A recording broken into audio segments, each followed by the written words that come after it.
മൊദീനായിലേക്ക്. ജെബിനിലിൽ കഴിഞ്ഞുള്ള കുന്നുകൾ ധ്രുവ നക്ഷത്രത്തിൻ്റെ നിലയനുസരിച്ച് നോക്കിയാൽ പടിഞ്ഞാറ് നിന്ന് കിഴക്കോട്ട് ഉയരം കൂടുതലുള്ളതായി കാണുന്നു. പച്ചയും വയലറ്റും നിറങ്ങൾ കലർന്ന യൂദയ കുന്നുകൾ അങ്ങകലെ കാണാം. തെക്കൻ നാടുകളിലെ പോലെ ദിവസം പെട്ടെന്ന് അങ്ങ് അസ്തമിച്ചു. കടും ചുവപ്പ് കലർന്ന അസ്തമനം കഴിഞ്ഞ് 1 മണിക്കൂർ ആയതേ ഉള്ളൂ. നക്ഷത്രങ്ങൾ മിന്നിത്തുടങ്ങിക്കഴിഞ്ഞു. കിഴക്ക് ഭാഗത്ത് കുറേ നക്ഷത്രങ്ങളും അവയുടെ കൂടെ അരിവാൾ പോലെ ചന്ദ്രികയും പ്രത്യക്ഷപ്പെട്ടു. നക്ഷത്രങ്ങളുടെയും പ്രകാശവും മനുഷ്യരുടെ നിശബ്ദതയും കൂടി വരികയാണ്. പറുദീസായുടെ മനോഹാരിത എന്നാൽ പാപമല്ലാത്തത് സംഗീതം മാത്രം. രാപ്പാടികൾ, പതഞ്ഞൊഴുകുന്ന അരുവികൾ, ഉരുമിയിളകുന്ന ഇലകൾ, ചിലയ്ക്കുന്ന ചീയുടുകൾ, കുഴലൂതുന്ന കരത്തവളകൾ, ഇവയെല്ലാം ഊർന്നിറങ്ങുന്ന മഞ്ഞുതുള്ളികൾക്കായി സംഗീതം മുഴക്കുന്നു. ഒരുപക്ഷേ അങ്ങുയരങ്ങളിൽ നക്ഷത്രങ്ങളും സംഗീതം ആലപിക്കുന്നുണ്ടാവും. ദൈവദൂതന്മാരോട് നമ്മളെക്കാൾ കൂടുതൽ അടുത്തിരിക്കുന്നത് അവരാണല്ലോ. മഞ്ഞു വീഴാൻ തുടങ്ങിയതിനാൽ കുളിർമയായി മനുഷ്യർക്കും മൃഗങ്ങൾക്കും ചെടികൾക്കും ആശ്വാസം ലഭിച്ചു തുടങ്ങി. പകലിൻ്റെ ചൂടെല്ലാം അവസാനിച്ചു. അപ്പസ്തോലന്മാരെ ജെബനിയിൽ നിന്ന് കൂട്ടിക്കൊണ്ടുവരാൻ ജോണിനെ അയച്ച ശേഷം ഈശോ കുന്നുകളുടെ അടിഭാഗത്ത് കാത്തിരിക്കുകയായിരുന്നു. അവർ വന്നപ്പോൾ കറിയോത്തുകാരനെ വിളിച്ച് ഏതാനും പണസഞ്ചികൾ ഏൽപ്പിക്കുകയും അവയെങ്ങനെ വിനിയോഗിക്കണമെന്ന് നിർദ്ദേശങ്ങൾ നൽകുകയും ചെയ്യുന്നു. അയാളുടെ പിന്നിൽ മുട്ടാടനെ പിടിച്ചുകൊണ്ട് ജോൺ ഒന്നും സംസാരിക്കുന്നില്ല. തീഷ്ണനും ബെർത്തലോമിയോയും അവൻ്റെ ഇരുവശങ്ങളിലുമായി നിന്ന് ആൻഡ്രൂവും ഫിലിപ്പും ജെബനിലിൽ എത്ര ഭംഗിയായി പ്രവർത്തിച്ചു എന്നതിനെക്കുറിച്ച് സംസാരിക്കുന്നു. അങ്ങു പിന്നിൽ ബാക്കി എല്ലാവരുമുണ്ട്. എല്ലാവരും ഉച്ചത്തിലാണ് സംസാരം. ഫിലിസ്തീനയുടെ നാട്ടിൽ അവർ ചെയ്ത സാഹസവേലകളെല്ലാം ചുരുക്കി ഓരോന്നായി പറയുകയാണ്. താമസിയാതെ തന്നെ പന്തക്കുസ്ത തിരുനാളിനായി ജെറുസലേമിലേക്ക് തിരിച്ചു പോകാമല്ലോ എന്നോർത്ത് സന്തോഷവും പ്രകടിപ്പിക്കുന്നു. നമ്മൾ നേരായിട്ടും ഉടനെ തന്നെ പോകുമോ? ഫിലിപ്പ് ചോദിക്കുന്നു. ചൂടുമണലിൽ നടന്ന് ആളാകെ തളർന്നു. ഗുരു അങ്ങനെയാണ് പറഞ്ഞത്. നീ അത് കേട്ടല്ലോ. എൻ്റെ സഹോദരന് തീർച്ചയായും അറിയാം. പക്ഷേ അവൻ എന്തോ മനോരാജ്യത്തിൽ മുഴുകി നടക്കുകയാണ്. ഈ 5 ദിവസവും അവരെന്താണ് ചെയ്തതെന്നുള്ളത് ഒരു രഹസ്യമായി തന്നെ ഇരിക്കുന്നു. സബദിപുത്രൻ ജെയിംസ് പറയുന്നു. തീർച്ചയായും അവരുടെ വിവരം അറിയാഞ്ഞിട്ട് ഞാൻ മരിക്കുകയാണ്. ജെബനിലിൽ കിട്ടിയ ശുദ്ധീകരണത്തിന് പരിഹാരമായിട്ടെങ്കിലും അത് നമ്മളോടൊന്ന് പറയേണ്ടതാണ്. 5 ദിവസം എന്ത് ശ്രദ്ധിച്ചാണ് നീങ്ങിയത്. ഓരോ ചുവടും ഓരോ വാക്കും ഓരോ നോട്ടവും എത്ര കരുതലോടെ ആയിരുന്നു നമ്മൾ ചെയ്തത്. ബുദ്ധിമുട്ടുണ്ടാകാതിരിക്കാൻ പത്രോസ് പറയുന്നു. എന്നാലും നമ്മൾ വിജയിച്ചു. നമ്മൾ പഠിച്ചു തുടങ്ങി അല്ലേ? മാത്യു സന്തോഷത്തോടെ പറയുന്നു. സത്യം പറഞ്ഞാൽ 2-3 പ്രാവശ്യം ഞാൻ വിറച്ചുപോയി. ആ ഭാഗ്യപ്പെട്ടവൻ സൈമണിൻ്റെ പുത്രൻ യൂദാസ് സ്വയം നിയന്ത്രിക്കാൻ അവനൊരിക്കലും പഠിക്കുകയില്ലേ? ഫിലിപ്പ് ചോദിക്കുന്നു. പ്രായമാകുമ്പോൾ എന്നാൽ അവൻ അങ്ങനെ ചെയ്യുന്നത് നല്ല ഉദ്ദേശത്തോടെയാണെന്ന് നമുക്ക് പറയാം. ഗുരു അങ്ങനെ പറഞ്ഞായിരുന്നു. നീ അത് കേട്ടില്ലേ? അവൻ തീഷ്ണത കൊണ്ടാണ് അങ്ങനെ ചെയ്യുന്നത്. യൂദാസിനെ ന്യായീകരിക്കാൻ ആൻഡ്രു പറയുന്നു. അവിടെ ഒന്ന് വിട്ടുപോര്. ഗുരു അങ്ങനെ പറഞ്ഞത് അവൻ നന്മ തന്നെ ആയതുകൊണ്ടും വിവേകം തന്നെയായതുകൊണ്ടുമാണ്. എന്നാൽ യൂദയായുടെ പ്രവൃത്തികളെ ഗുരു അംഗീകരിക്കുന്നുണ്ടെന്ന് എനിക്ക് തോന്നുന്നില്ല. പത്രോസ് മറുപടി കൊടുക്കുന്നു. അവൻ കള്ളം പറയുകയില്ല. തദ്ദേവൂസ് എതിർക്കുന്നു. കള്ളം പറഞ്ഞോ എന്നതല്ല പ്രശ്നം. ഏറ്റവും വിവേകത്തോടെ മറുപടി പറയാൻ ഗുരുവിനറിയാം. അതുപോലെ ചെയ്യാൻ നമുക്കറിഞ്ഞുകൂടാ. ഒരുത്തരുടെയും ചങ്കു തകർക്കാതെ അവൻ സംസാരിക്കുന്നു. തീർച്ചയായിട്ടും അവനല്ലേ? ഒരു നെടുനിശ്വാസം ഉതിർത്തുകൊണ്ട് പത്രോസ് പറയുന്നു. കൂടുതൽ തെളിഞ്ഞു പ്രകാശിക്കുന്ന നിലാവിൽ നിശബ്ദരായി അവർ നടക്കുന്നു. പിന്നെ പത്രോസ് സബദിപുത്രൻ ജെയിംസിനോട് പറയുന്നു. ജോണിനെ ഒന്ന് വിളിക്കാൻ നോക്കിക്കേ. അവൻ നമ്മളെ ഒഴിഞ്ഞു മാറുന്നത് എന്തുകൊണ്ടെന്ന് എനിക്ക് മനസ്സിലാകുന്നില്ല. എനിക്കറിയാം, കാര്യങ്ങളറിയാൻ അവനെ നമ്മൾ വല്ലാതെ അലട്ടും എന്നവൻ അറിയുന്നു. തോമസ് മറുപടി പറയുന്നു. തീർച്ചയായും അതല്ലേ അവൻ ഏറ്റവും വിവേകവും ജ്ഞാനവുമുള്ള 2 പേരുടെ കൂടെ നടക്കുന്നത്. ഫിലിപ്പ് ഉറപ്പിച്ചു പറയുന്നു. എങ്കിൽ തന്നെ ഒന്ന് ശ്രമിച്ചു നോക്കൂ ജെയിംസ്. നീ നല്ലവനായിരിക്കും. പത്രോസിന് നിർബന്ധം. വിധേയത്തോടെ 3 പ്രാവശ്യം ജോണിനെ വിളിക്കുന്നു. ജോൺ കേൾക്കുന്നില്ല, അഥവാ കേൾക്കുന്നില്ലെന്ന് നടിക്കുന്നു. എന്നാൽ ബെർത്തലോമിയോ തിരിഞ്ഞു നോക്കുന്നുണ്ട്. ജെയിംസ് അയാളോട് പറയുന്നു, ഇങ്ങോട്ടൊന്ന് വരാൻ എൻ്റെ അച്ഛനോട് പറയൂ. അനന്തരം പത്രോസിൻ്റെ പക്കലേക്ക് തിരിഞ്ഞു പറയുന്നു, എന്നാലും നമ്മളോട് എന്തെങ്കിലും അവർ പറയുമെന്ന് എനിക്ക് തോന്നുന്നില്ല. ജോൺ അനുസരണയോടെ ഉടൻ അവരുടെ അടുത്തേക്ക് ചെന്നിട്ട് ചോദിക്കുന്നു, എന്തിനാ എന്നെ വിളിച്ചത്? നമ്മൾ ഇവിടുന്ന് നേരെ യൂദയയിലേക്കാണോ പോകുന്നതെന്ന് ഞങ്ങൾക്കറിഞ്ഞാൽ കൊള്ളാം, ജ്യേഷ്ഠൻ ജെയിംസ് പറയുന്നു. ഗുരു അങ്ങനെയാണ് പറഞ്ഞത്. എക്രോണിൽ നിന്നും തിരിച്ചു വരാൻ ഗുരു വിചാരിച്ചതേ അല്ല. നിങ്ങളെ കൂട്ടിക്കൊണ്ടുവരാൻ എന്നെ അയക്കാൻ തുടങ്ങിയതുമാണ്. പിന്നീട് ഈ കുന്നിൻ ചരിവുകൾ വരെ വരാൻ നിശ്ചയിച്ചു. ഇതാണ് കൂടുതൽ നല്ലതെന്ന് കരുതി. കാരണം ഇവിടെ നിന്ന് യൂദയായിലേക്ക് പോകാൻ കഴിയുമല്ലോ.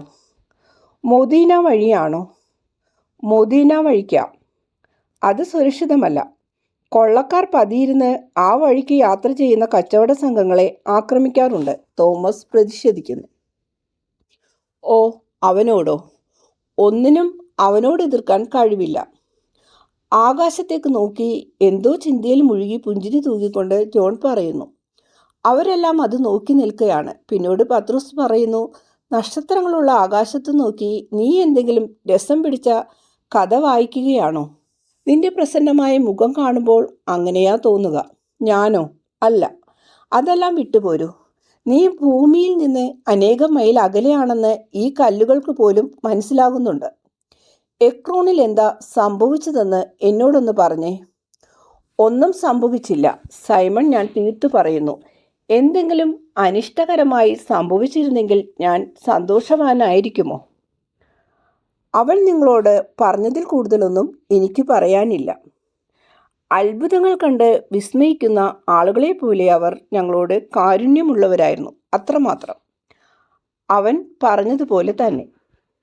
പത്രോസ് തലകുലുക്കിക്കൊണ്ട് പറയുന്നു, അല്ല, നിനക്ക് കള്ളം പറയാൻ അറിഞ്ഞുകൂടാ. ഉറവയിലെ ജലം പോലെ നീ തെളിവുള്ളവനാണ്. നിനക്ക് നിറം പാറുന്നത് എത്രയോ കണ്ടിരിക്കുന്നു. നീ ഒരു ബാലനായിരിക്കുമ്പോൾ തുടങ്ങി നിന്നെ ഞാൻ അറിയുന്നതല്ലേ. കള്ളം പറയാൻ നിന്നെക്കൊണ്ടാവില്ല. നിന്റെ ഹൃദയവും നിന്റെ ചിന്തകളും നിന്റെ നാവും നിന്റെ തൊലി പോലും അതിന് പറ്റിയതല്ല. അതുകൊണ്ടാണ് നിന്റെ നിറം മാറുന്നത് തന്നെ. അതുകൊണ്ട് തന്നെയാണ് നിന്നോടൊരു പ്രത്യേക വാത്സല്യവും സ്നേഹവും എനിക്കുള്ളതും. കേൾക്കൂ, ഇങ്ങുവാ. യോനയുടെ പുത്രൻ സൈമൺ നിന്റെ പഴയ സ്നേഹിതനാണ് വിളിക്കുന്നത്. നീ ഓർക്കുന്നുണ്ടോ? നീ ഒരു ചെറിയ ബാലനും ഞാൻ മുതിർന്ന മനുഷ്യനുമായിരുന്ന കാലം നിന്നെ വാത്സല്യപൂർവ്വം കൊണ്ടു നടന്നിരുന്നതെല്ലാം. നിനക്ക് കഥ കേൾക്കണം. കോർക്ക് കൊണ്ടുള്ള ബോട്ട് വേണം. ഒരിക്കലും അപകടമുണ്ടാകാത്ത ബോട്ട്. അത്തരം ബോട്ടിങ് അങ്ങ് അകലെ പോകണമെന്ന് നീ പറയുമായിരുന്നു. അതുപോലെ ഇപ്പോഴും നീ യാത്ര.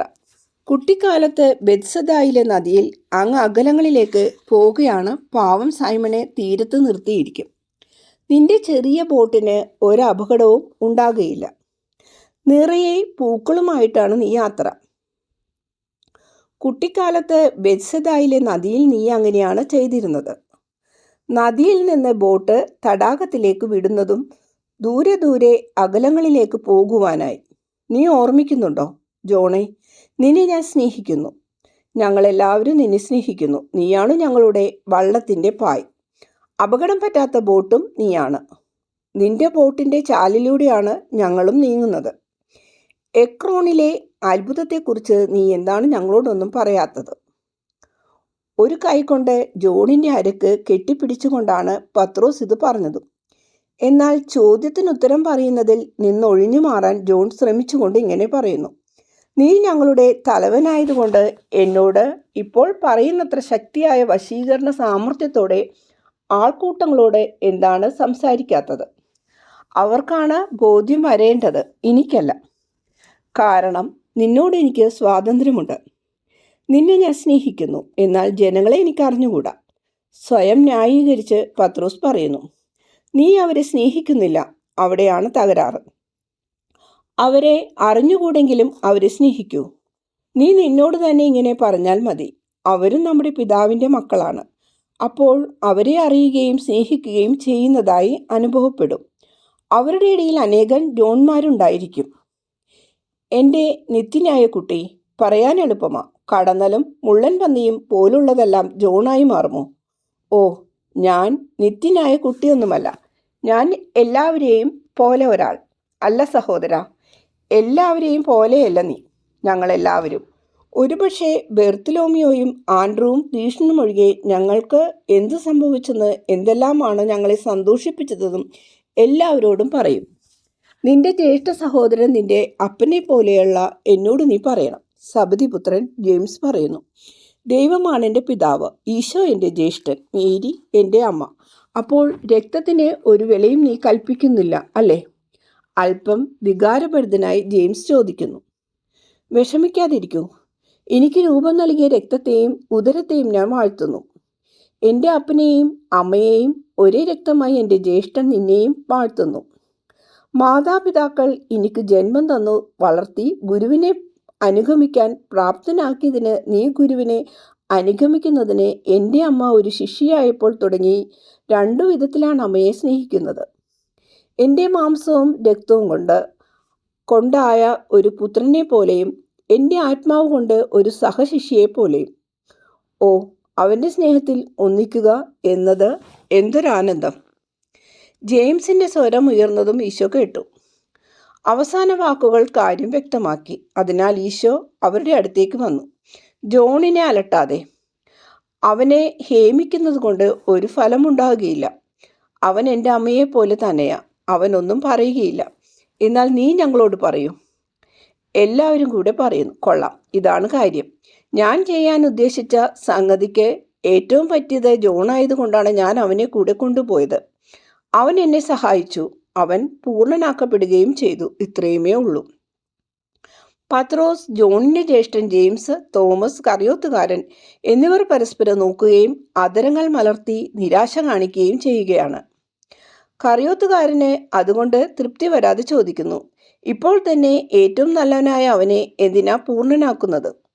ഈശോ അയാൾക്ക് മറുപടി കൊടുക്കുന്നു. നീ പറഞ്ഞിട്ടില്ലേ, ഓരോരുത്തർക്കും അവരുടേതായ വഴികളുണ്ട്. അതവർ ഉപയോഗിക്കുന്നുവെന്ന്. എനിക്ക് എൻ്റേതായ വഴികളുണ്ട്. ജോണിന് അവൻ്റേതായ വഴികളുണ്ട്. അതെൻ്റേതുപോലെയാണ് മിക്കവാറും. എൻ്റേത് പൂർണ്ണമാക്കപ്പെടാനില്ല, എന്നാൽ അവൻ്റേത് പൂർണ്ണമാക്കേണ്ടതാണ്. അത് വേണമെന്നും ഞാൻ ആഗ്രഹിച്ചു. കാരണം അതങ്ങനെ ആയിരിക്കണമെന്നുള്ളതും ശരിയായ കാര്യമാണ്. അതുകൊണ്ടാണ് ഞാൻ അവനെ കൊണ്ടുപോയത്. കാരണം അതുപോലുള്ള വഴിയും അതുപോലുള്ള ആത്മാവുമുള്ള ഒരാളെ എനിക്ക് ആവശ്യമായിരുന്നു. അതിനാൽ ആരും അസ്വസ്ഥരാകേണ്ട, ജിജ്ഞാസുക്കളും ആകേണ്ട. നമുക്ക് മൊദീനായിലേക്ക് പോകാം. രാത്രി നല്ല കുളിർമയും ശാന്തതയും തെളിവുള്ളതുമാണ്. നിലാവുള്ളിടത്തോളം സമയം നമുക്ക് നടക്കാം. അതിനുശേഷം പ്രഭാതം വരെ ഉറങ്ങാം. മക്കബായരുടെ കബറിടങ്ങളിലേക്ക് യൂദന്മാർ 2 പേരെയും ഞാൻ കൊണ്ടുപോകാം. കാരണം അവരാണല്ലോ ഭാഗ്യമുള്ള ആ നാമം ധരിച്ചിരിക്കുന്നത്. ഞങ്ങൾ 2 പേരും മാത്രമേയുള്ളൂ? സന്തോഷത്തോടെ കറിയോത്തുകാരൻ ചോദിക്കുന്നു. അല്ല, എല്ലാവരും നമ്മുടെ കൂടെ ഉണ്ടായിരിക്കും. എന്നാൽ മക്കബായക്കാരുടെ കബറിടത്തിലേക്ക് നിങ്ങൾ 2 പേർ മാത്രം. സ്വഭാവീതമായ വിധത്തിൽ നിങ്ങൾ അവരെ അനുകരിക്കാൻ വേണ്ടിയാണ്. തനി ആധ്യാത്മികമായ രംഗത്തും യുദ്ധം ചെയ്തും അവരെ പോലെ ജയിക്കാൻ.